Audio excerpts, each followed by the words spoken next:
सादर प्रणाम गुरुदेव। मैं आपके सम्मुख शिक्षा ग्रहण करने हेतु उपस्थित हूँ। हनुमान, इस संसार में तुम प्रथम ऐसे शिष्य हो जिसने 100 ब्रह्मांडों को राग करने वाले ताप के सम्मुख बैठकर ध्वनि गति से भी तीव्र मेरे रथ के साथ चलते हुए मुझसे शिक्षा ग्रहण करने का निर्णय लिया है। शिक्षा के प्रति तुम्हारी लगन एवं संकल्प से मैं धन्य हूं। आज प्रथम दिन मैं तुम्हें प्रथम ज्ञान देने जा रहा हूं। इसे ध्यान से सुनो। मानव देह की यात्रा में जिसका सबसे अधिक महत्व है वो है इंद्रियां। इंद्रियां? हाँ पुत्र, 5 ज्ञान इंद्रियां और 5 कर्म इंद्रियां। ये 5 ज्ञान इंद्रियां हैं नेत्र, कान, नाक, जीवा और त्वचा। नेत्र से रूप का, कान से शब्द का, नाक से गंध का, जीवा से रस का और त्वचा से स्पर्श का ज्ञान होता है। और कर्म इंद्रियां गुरुदेव? मुख, हाथ, पैर, गूदा और उपास्था। इनसे हम बोलना, लेना देना, मल त्याग एवं संतान उत्पत्ति का कर्म कर पाते हैं। पुत्र, इस संसार में एक और विशेष इंद्री है जिसे हम 11वीं इंद्री कहते हैं और वो है मन। कुछ लोग इंद्रियों के वश में हो जाते हैं और अपने जीवन को नष्ट कर लेते हैं, किंतु कुछ लोग इंद्रियों को अपने वश में कर जीवन मृत्यु पर विजय प्राप्त करते हैं।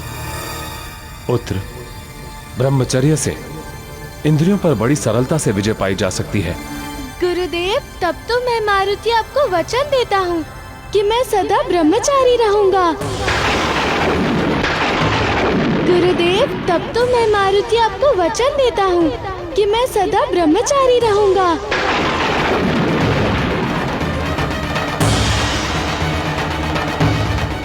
हनुमान, तुम दिव्य हो, तुम जगत का कल्याण करने आए हो। तुम ज्ञान और गुण का भंडार होगे और संकट मोचन कहलाओगे।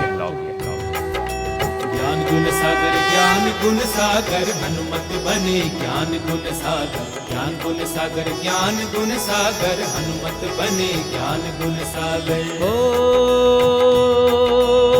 सारे जग का ज्ञान है देते, मारुति को रवि भुवन भास्कर।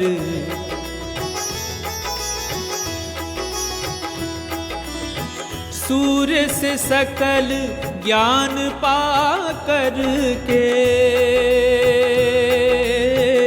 हनुमत बने ज्ञान गुण सागर। हनुमत बने ज्ञान गुण सागर। ज्ञान गुण सागर, ज्ञान गुण सागर हनुमत बने ज्ञान गुण सागर। ज्ञान गुण सागर, ज्ञान गुण सागर हनुमत बने ज्ञान गुण सागर। नारायण नारायण। हे पवन पुत्र हनुमान, अब इसमें कोई संशय नहीं है कि आप अपने मनोयोग एवं पूर्ण निष्ठा के बल पर शीघ्र ही सूर्य देव से ज्ञान प्राप्त कर ज्ञान एवं गुण के सागर बन जाएंगे।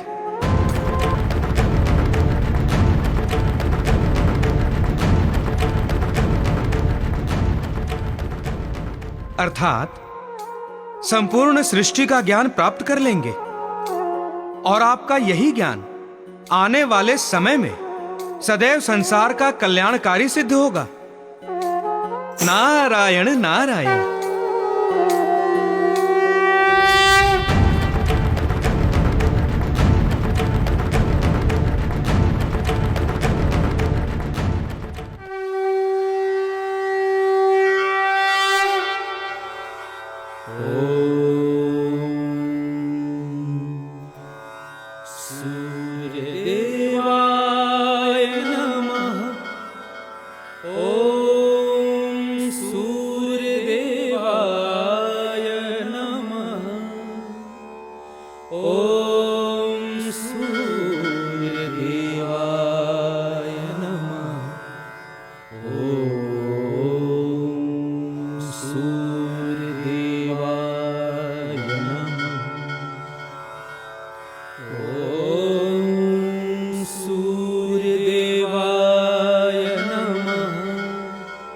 ओम सूर्यदेवाय नमः। ओम सूर्यदेवाय नमः। ओम सूर्यदेवाय नमः। ओम सूर्यदेवाय नमः। ओम सूर्यदेवाय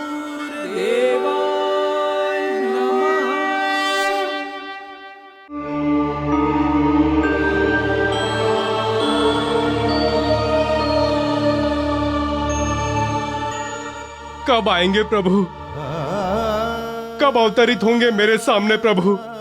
मेरे आराध्य प्रभु, मुझ पर लगे कलंक ने मेरे जीवन को निरर्थक एवं निस्सार बना दिया है।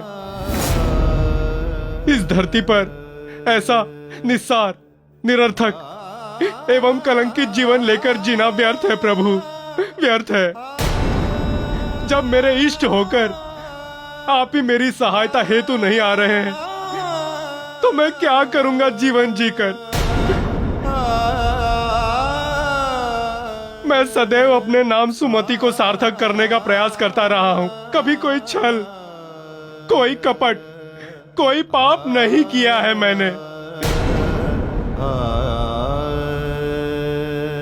यदि आज मैंने अपना जीवन नहीं त्यागा, तो ये संसार सदैव मुझे दोषी समझेगा, वो भी उस कार्य हेतु जो मैंने किया ही नहीं है। अतएव मैं अपना जीवन समाप्त कर रहा हूं। इस तरह माथे पर कलंक का टीका लेकर जीने का कोई अर्थ नहीं है, कोई अर्थ नहीं है।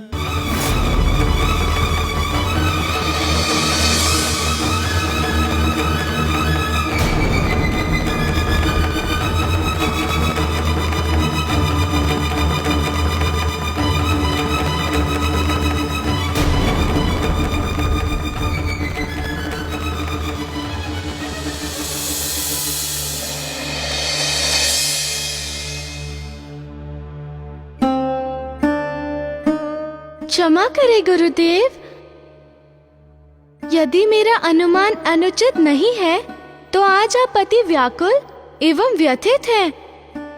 ऐसी कौन सी समस्या ने घेर लिया है गुरुदेव को? मेरा एक भक्त है सुमति, वो बहुत लंबे समय से मेरी आराधना कर रहा है। कुछ हो गया है क्या उन्हें? हाँ पुत्र, वो विपत्तियों के दलदल में फंस गया है। मुझे उसके कष्टों का निवारण करना है। वो तो करना ही चाहिए गुरुदेव आपको, कारण वो आपका भक्त है एवं आराध्य का धर्म है अपने भक्तों का कष्ट हरना। परंतु आप चिंता ना करें गुरुदेव, आपके भक्त सुमति आपके कृपा पात्र है अथवा नहीं, ये मैं आपको ज्ञात करके बता दूंगा। पुत्र हनुमान, तुमने मेरी बहुत बड़ी समस्या को हल कर दिया है, किंतु सत्य ज्ञात करते समय एक बात का अवश्य ध्यान रखना। किस बात का गुरुदेव? किसी भी निर्णय पर पहुंचने से पहले सत्यता को भली भांति जांच परख लेना हनुमान। मैं समझ गया गुरुदेव, विश्वास रखिए, आपका शिष्य किसी निर्णय पर पहुंचने में कोई छोटी सी भी भूल नहीं करेगा। मुझे तुम पर पूर्णता विश्वास है हनुमान।